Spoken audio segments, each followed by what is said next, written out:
Hands on your head while you working on the floor. You know lil' mama choosing as I walk through the door. Good morning, USA Jags. Welcome to the big station EDM 31.0. My name is Daphney Mac Production, and I'm your host today. Thank you for tuning in with us. Today is our talk about our children's education. And we have award-winning author and profound educator, Rafe Esquith. And thank you for being here today with us, Mr. Esquith. Oh, it's my pleasure, Daphney. It's great meeting you, sir. Now, in my hands, I'm holding your book, Teach Like Your Hair is on Fire.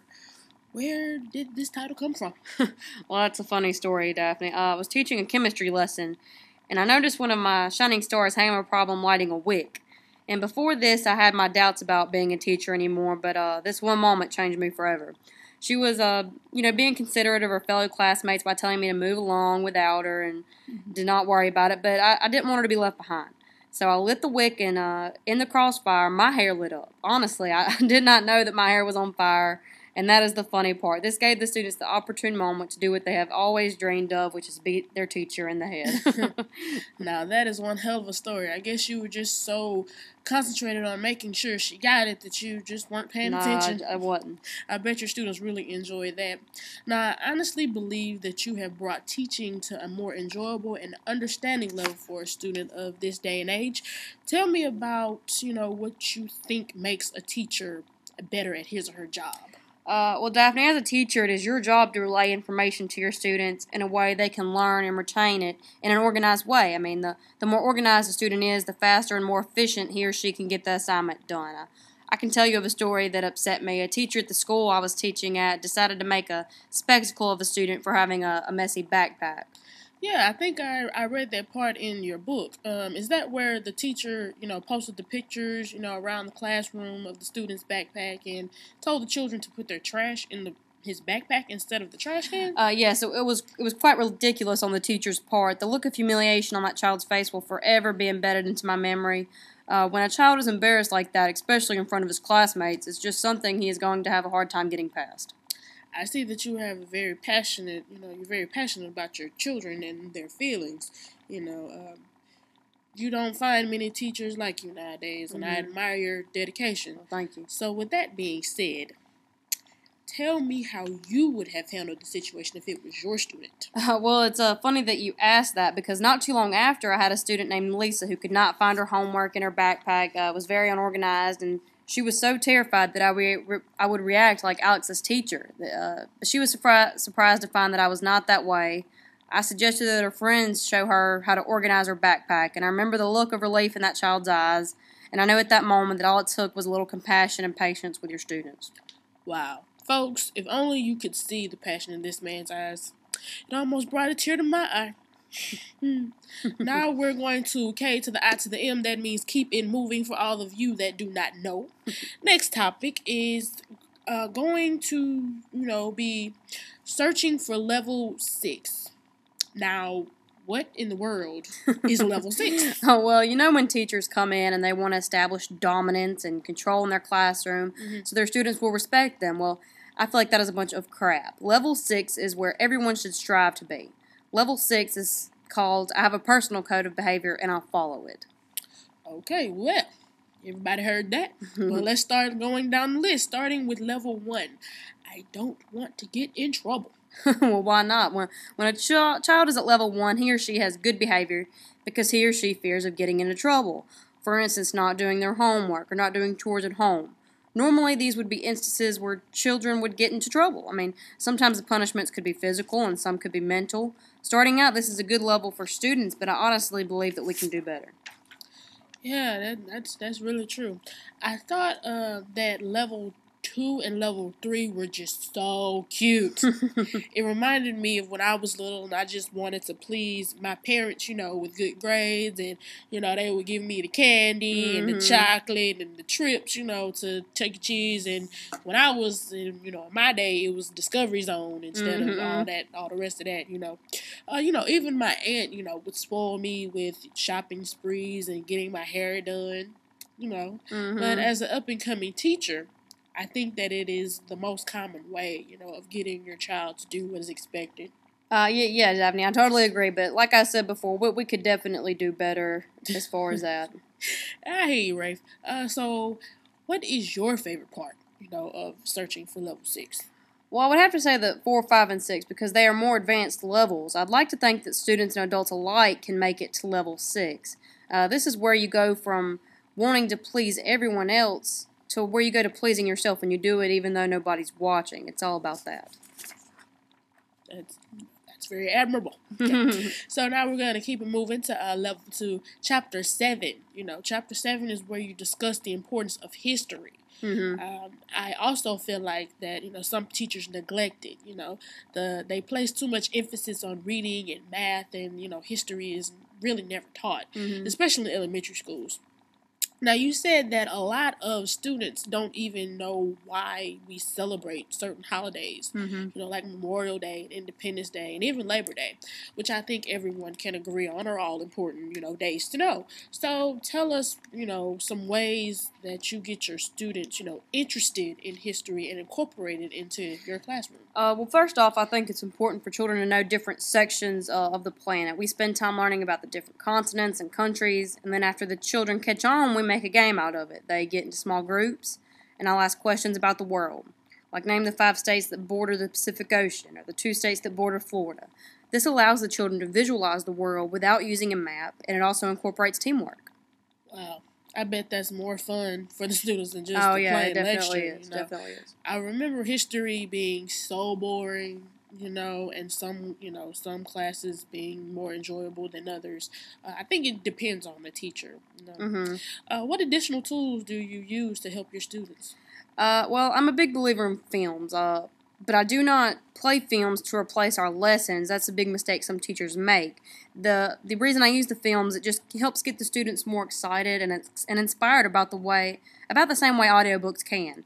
I also use internet resources. There are many websites that can be used to help lessons for teachers, so I see no excuse for just a lecture and boredom for students. And I can totally agree with that. But I was intrigued when I read about Room 56's favorite history project. Now, folks, this blew me, so I know it's gonna shock you. Okay, so it was taken from a project that a man did. Now, this is what he did. He contacted the Department of Motor Vehicles in each state. And the District of Columbia. And ordered 51, I'm saying it right, y'all, 51 personalized license plates. That's which right. he made into a work of art that spelled out, now get this, the preamble to the United States Constitution. All in license plates. All in license plates. This piece of art is now mounted in the Smithsonian Museum in Washington, D.C. if you want to go check it out. And your class recreates this project each year? Yeah, each year we recreate the project. It's, we use construction paper and make them different sizes to make it look like the license plates. A few kids work on each plate, and it takes a few weeks to complete the project, but it's all worth it when the students see their completed project. And at the end of my project, the kids take the phrases, promote the general welfare and establish justice. They take it to heart, and they know what it means. See what happens when you go off other people's ideas? Okay, well, let's move on to chapter 8 in the book. All right. Teachers learn, lessons just like students do. That's right. But in chapter 8, you talk about one of the most important lessons that you learned about teaching. And that lesson came from your stepdaughter, Karen. She's an oncologist, right? Yes, she's an oncologist, and she is brilliant. She sounds like it. So, tell us about the lesson she taught you. Well, Karen came to visit Room 56 for the day, and I was excited for her to get to see me teach my science lesson. I taught about cells that day. The students did their reading, and they paid attention, and were involved in discussion, and I have to say I was pretty proud of myself by the end of my lesson, until Karen gave me her evaluation in just one short sentence. She said, "That has to be the worst science lesson I have ever seen." She taught me that day that to learn science, that kids have to put down their books and pick up their equipment. And above all, they had to fail and learn from their failures.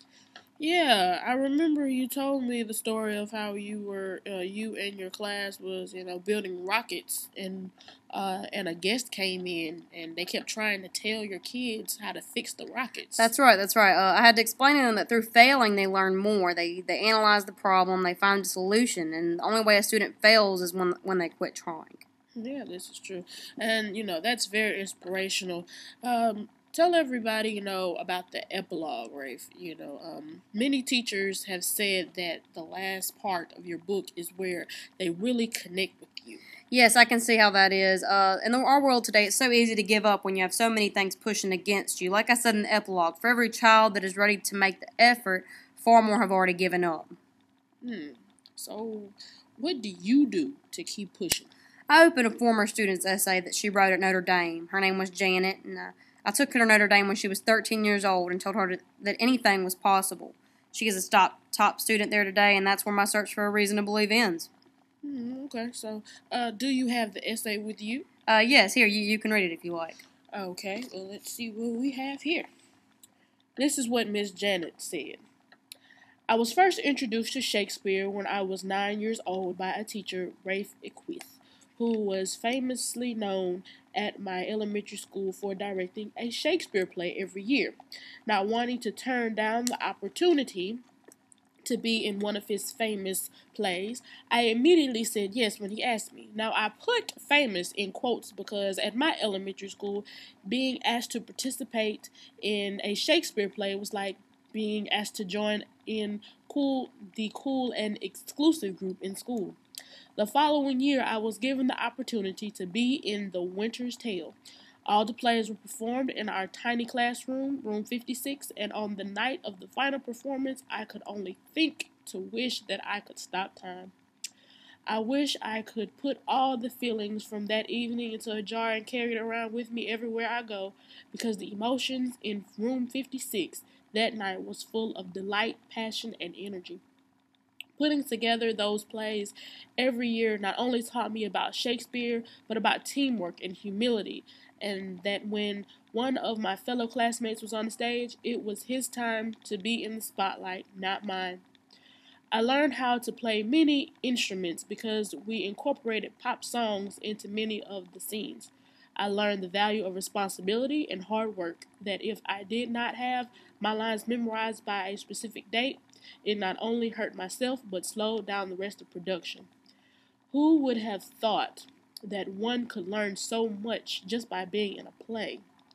I learned my most valuable lessons during the 2 years in room 56, and I treasure all of my experiences that I had in the tiny little classroom. Hobart Elementary School is located in the heart of downtown LA, and as I look back to my elementary school years, I think about the horrible environment I grew up in. There were kids who didn't know how to speak English, even teachers who did not know how to speak English. A rape or abuse case occurred at at least once a week at school, and policemen were frequently seen on campus. Yet during the fifth grade, when I walked into room 56, everything changed. The world outside disappeared. Instead of gangs and beggars, my life turned into guitar lessons, road trips, and Shakespearean characters. My fears and horrors were replaced by happiness and laughter. It became my second home, and my classmates became my second family. I did most of my growing up in room 56, and it molded me into the person I have become. No matter what else was happening around anywhere in the world, all my troubles could be fixed in this safe haven, and I constantly retreated to it when I had family problems. And even today, when I'm looking for a place where there is only love and joy, where anger and hatred do not exist, I still retreat to room 56. That's right. How wonderful that was. I bet that does make you feel like you succeeded and done well. It does, Daphne. Her essay reminds me, and hopefully everyone else, that there's always a reason to believe. And tomorrow, just like always, I will retreat to room 56, which is also my safe haven. Well, there's no place like home, right? That's right, Daphne.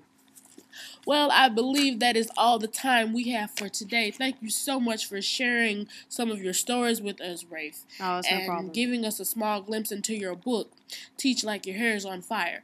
Well, Thank you for listening, and until next time, this is your host, Daphney Mac, on EDM 31.0. Y'all have a great day.